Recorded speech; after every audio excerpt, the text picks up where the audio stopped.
For today's deep dive, we're tackling a topic that's seriously mind-bending. Quantum manifestation. Ever catch yourself wondering if you could think your dreams into reality? It's a question humans have pondered for centuries. Well, we're about to explore the work of Dr. Joe Dispenza, a researcher who claims we can do just that. He says it's all about tapping into something he calls the quantum realm. Dr. Dispenza's ideas are definitely creating quite the buzz right now. He combines quantum physics with neuroscience, throws in a bit of spirituality, and suggests we're far more powerful than we realize. Okay, I'm intrigued, but also a little, skeptical.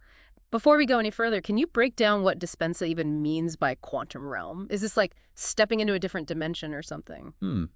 Not quite as simple as walking through a portal, though I can see why it feels that fantastical. He's essentially saying that the universe isn't actually made up of solid objects the way we experience them.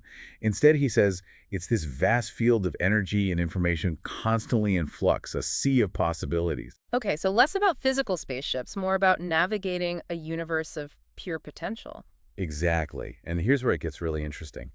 Dispenza says our thoughts, our very intentions, can interact with this quantum field. Hold on, he's saying our thoughts could actually influence reality. That sounds a bit like The Secret, but with a quantum physics twist. Yeah, there are definitely some parallels to the law of attraction, but Dispenza roots his ideas in neuroscience. He says that when we focus our attention, our intention, our brains generate these electrical signals, right? And he believes those signals can actually impact the quantum field. So like our brains are sending out these tiny energy waves that then bump into the energy field of the universe, and those interactions could lead to actual changes in reality. That's a pretty good way to visualize it. Dispenza is suggesting our thoughts are like energetic instructions being sent out into this field of potential. They increase the chances of certain outcomes actually happening in our lives. So the stronger and clearer our thoughts are, the better the odds they'll manifest in reality. This is where that whole coherence idea comes in, right? I know Dispenza talks about that a lot. Yeah, you're right. Coherence is central to Dispenza's work. He says the key to really boosting our manifesting abilities is achieving coherence within the brain.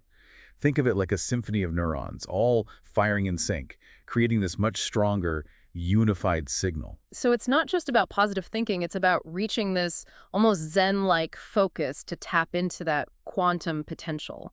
Makes you wonder if things like meditation could enhance our manifesting skills. You're hitting on a key part of Dispenza's approach. He believes practices like meditation and mindfulness are super important. They quiet the mental noise and help us cultivate a more coherent brain state. He even points to specific brainwave frequencies like alpha and theta waves. These are associated with creativity, intuition, that sense of interconnectedness. He thinks these states might be how we access and influence the quantum field. This is making me want to dig out my meditation cushion. But Dispenza doesn't just talk about the power of thought, right? He also brings in this whole other fascinating element, love. Right, and this is where things get really interesting. Dispenza emphasizes the power of positive emotions, especially love, in actually shaping our reality. He says they're not just feelings, they're powerful, energetic forces. I've always thought of love as this abstract concept. Is he suggesting it has measurable power? Could our feelings be influencing the world around us more than we realize? That's exactly what Dispenza is proposing. He talks about the heart generating this incredibly strong electromagnetic field. It's way stronger than the brains, and it extends outward from our bodies. He thinks combining that heart energy, that love, with focused intention could be a powerful force. It could attract what we desire. Like a powerful 1-2 punch. You've got the mind, laser focused on the goal, and the heart's energy amplifying it, sending it out into the universe. But what about free will? If we're all sending out these manifestation vibes, wouldn't it get chaotic? That's a question that's puzzled people for, well, forever, right? And it gets even more complex when you bring in this idea of influencing reality with your thoughts. Dispenza doesn't avoid this. He actually offers some intriguing perspectives. He believes we have this power to manifest, but that there's also this greater universal intelligence at play. He describes it as this field of infinite potentiality that kind of governs the interconnectedness of everything. So not a free-for-all where the strongest intention wins. There's a bigger picture, like universal harmony, that our individual manifestations need to align with. That's a good way to understand Dispenza's view. He suggests our manifestations are more likely to happen when they're rooted in love and compassion, and a genuine desire to contribute to, well, the well-being of everyone. When our intentions match this universal good, he believes they have a better chance of manifesting. So, no wishing ill on your neighbor or trying to win the lottery at someone else's expense. It's more about tapping into abundance in a way that benefits everyone involved. This is already a lot to think about. But let's shift gears a bit and talk about the practical side of this. How do we actually apply these principles in everyday life? That's a great transition, because Dispenza doesn't just present these ideas as abstract theories. He offers practical steps to put them into action. Meditation is key, he says, but it's not the only tool. He also emphasizes visualization, gratitude, and aligning our actions with the outcomes we want. So it's not just about sitting on a cushion and hoping for the best. It's about actively shaping our thoughts, our beliefs, and our actions to match the reality we want to create. Exactly. It's about becoming conscious creators, right? It's not about passively waiting for things to happen. It's about actively shaping our reality. Okay, I'm on board with that. But it must take a lot of effort to shift your mindset, to go from thinking, well, this is just how things are, to believing you can actually change the world around you with your thoughts. It's definitely a journey, not a quick fix. And Dispenza acknowledges that. He's upfront about the fact that life will throw curveballs. Actually, he sees those challenges as opportunities for us to grow and learn. So it's not about pretending everything is always perfect. We're allowed to have negative experiences, but it's about how we respond to them. Exactly.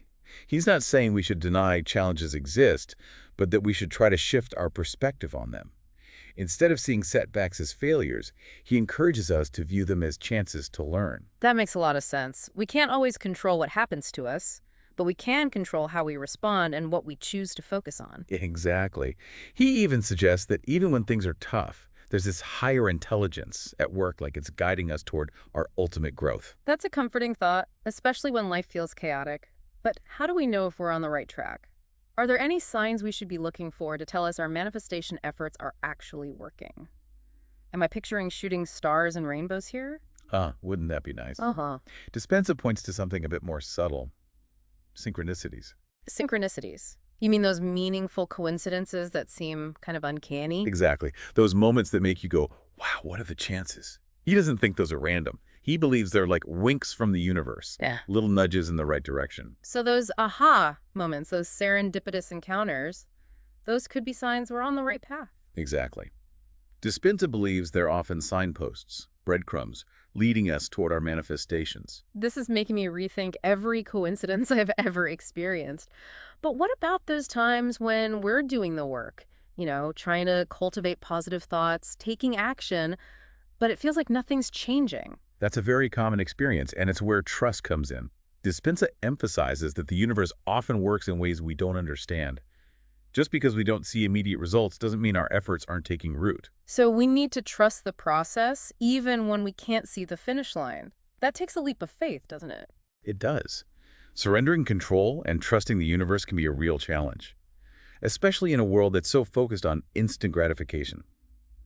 But Dispenza argues that surrendering, letting go, is often when we open ourselves to the biggest possibilities. It's like when you're trying so hard to force a solution and it just backfires. But when you finally relax, let go of the need to control everything, suddenly things fall into place. Exactly. He says that trying to micromanage every detail of the manifestation process can create resistance, and that resistance can block what we want from coming into our lives. So it's about finding that balance between taking action toward our goals, but also trusting that the universe is working behind the scenes in ways we might not fully grasp. You got it. Dispenza often talks about aligning with the flow of the universe, becoming conscious co-creators with something much greater than ourselves. I like that. It's acknowledging that we're not separate from the universe, but part of something bigger. And within that, we have this power to shape our reality. That feeling of empowerment is a big part of what Dispenza teaches. He's encouraging us to step into our full potential as conscious creators, to understand that we're not just along for the ride, we're active participants in how our lives unfold. This is giving me so much to process. It's a very different way of looking at life. But it's also a little daunting, right? If our thoughts really have the power to shape reality, we also have to accept the responsibility that comes with that. That's a key point that Dispenza doesn't shy away from. He emphasizes the importance of aligning our thoughts and actions with our own highest good. and considering how our manifestations might impact others. So it's not just about manifesting a bigger house or a fancy car. It's about asking ourselves why we want those things and making sure our desires align with our values and a greater purpose. Exactly. He wants us to ask ourselves not just, what do I want to manifest, but why? Yeah. Why do I want this? How will it contribute to my growth and the well-being of others? So it's like our manifesting powers are stronger when we're driven by a desire to make a positive impact, not just to accumulate things for ourselves. That's one way to look at it. He says our manifestations have a better chance of succeeding when our hearts and minds are aligned with a greater purpose. He calls it tapping into the field of infinite potentiality, a state where literally anything is possible. Wow, a field of infinite potentiality. It's like we access this limitless source of creative energy when we connect with that higher purpose, when we feel that sense of connection to something bigger than ourselves. But let's be real, we're constantly bombarded with negativity, from the news to social media. How do we stay positive and focused on the reality we want when we're surrounded by so much negativity? That's a really important question, and it highlights a crucial part of Dispenza's teachings, guarding our energy. He stresses that we are energy beings, constantly interacting with the energy around us. So we need to be more careful about what we allow into our energetic space. Exactly. We need to be mindful of the information we consume, the people we surround ourselves with, the environments we're in. They all affect our energy, and that affects our ability to manifest. Like setting energetic boundaries, just like we set boundaries in our physical lives. Precisely. It's about being aware of the energy we're putting out into the world and the energy we're letting in. So less time scrolling through negativity, more time in nature, more heart-to-heart connections, and less exposure to toxic energy. It's not just our thoughts. It's about creating a whole lifestyle that supports our manifesting abilities. Absolutely. Dispenza believes that our thoughts are most powerful when our actions are aligned with them and when we're in environments that nurture our well-being. Like creating a fertile ground for our manifestations to take root and grow. Exactly. He says that when we take care of ourselves, physically, mentally, emotionally, spiritually, we create a more coherent and receptive state. And that makes us more powerful creators. This is all so fascinating. I feel like we've just scratched the surface of Dispenza's work, but he's definitely presenting a completely different way of looking at life. One where we question our assumptions about reality and step into a greater sense of agency. Absolutely. He's challenging us to move beyond our perceived limitations and tap into the infinite potential that's within us and within the universe itself. So where do we go from here? What's the next step on this journey of quantum manifestation? That's a great question to reflect on as we move into the final part of our deep dive. Dispenza gives us tons of tools and practices to put these ideas into action. But ultimately, it's about each of us finding what resonates with us, what feels authentic and empowering for our own unique journeys. So as we wrap up our deep dive into quantum manifestation with Dr. Joe Dispenza, I gotta say, my mind is buzzing. But I do have a few lingering questions, like, if we all have this power to manifest, why does it seem like some people just, effortlessly create amazing lives while others struggle? That's a really good question, and it gets to the heart of some of the nuances in Dispenza's work. You see, he'd probably say it's not so much about effortlessness. Even those who seem to manifest easily have usually done a ton of inner work to get there. So it's not that some people are just born lucky and others are, well, out of luck. Not at all. Dispenza compares our manifesting abilities to muscles. The more we use them, the stronger they get.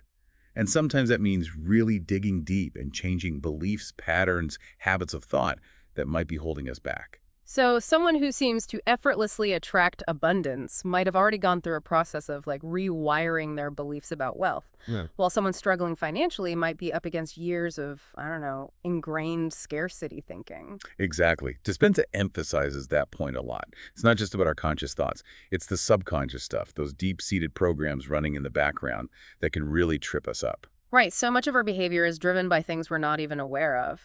But if we can bring those subconscious patterns to the surface and consciously choose beliefs and thoughts that support what we want, are we saying we could potentially change any area of our lives? That's the potential Dispenza's pointing to. He believes that when we understand how our thoughts, both conscious and subconscious, interact with this quantum field, we become like conscious architects of our lives. Wow, conscious architects. It's like we're upgrading our internal software, deleting those old limiting beliefs and installing a new program for abundance, joy, you name it. But it's one thing to grasp these ideas intellectually and another to live them out, to see real changes. How do we bridge that gap between theory and practice? Dispenza talks about a lot of techniques, but he always comes back to consistency. He suggests building practices like meditation, visualization, and gratitude into our daily routines. Over time, they can rewire those neural pathways and align us with the energy of what we want to create. So it's about building new habits in our minds and in our actions that support the reality we want to experience. But how do we stay motivated when doubt creeps in, or when life throws those curveballs our way? Well, Dispenza reminds us that challenges are just a part of life, and often they're the most fertile ground for growth. He'd say instead of viewing setbacks as failures, we can reframe them, see them as opportunities to learn and refine our understanding of these principles. So it's about embracing those moments when things don't go perfectly, trusting there's a bigger picture even when we can't see it, and using those experiences to grow. Exactly, and being kind to ourselves throughout the process. Dispenza is big on self-compassion. We're all on a journey here, and it's okay to stumble, to question, to have doubts.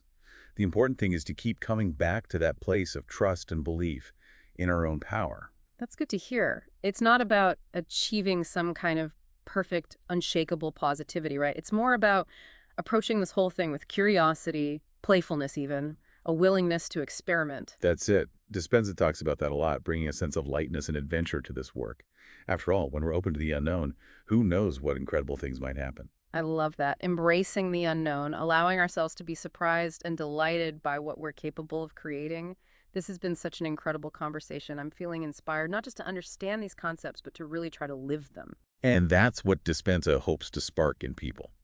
He's inviting us all to step into the driver's seat of our own lives and start consciously creating. To remember that we're not just watching our lives happen, but actively participating in shaping our destinies. Powerful stuff. And who knows, as we go deeper into these ideas, as we align with that infinite potential, we might surprise ourselves with what we can create. That's an inspiring note to end on. To everyone listening, we encourage you to keep exploring these ideas, experiment with the practices, and most importantly, stay open to the possibilities. Until next time on The Deep Dive, keep questioning, keep discovering, and keep creating the reality you desire.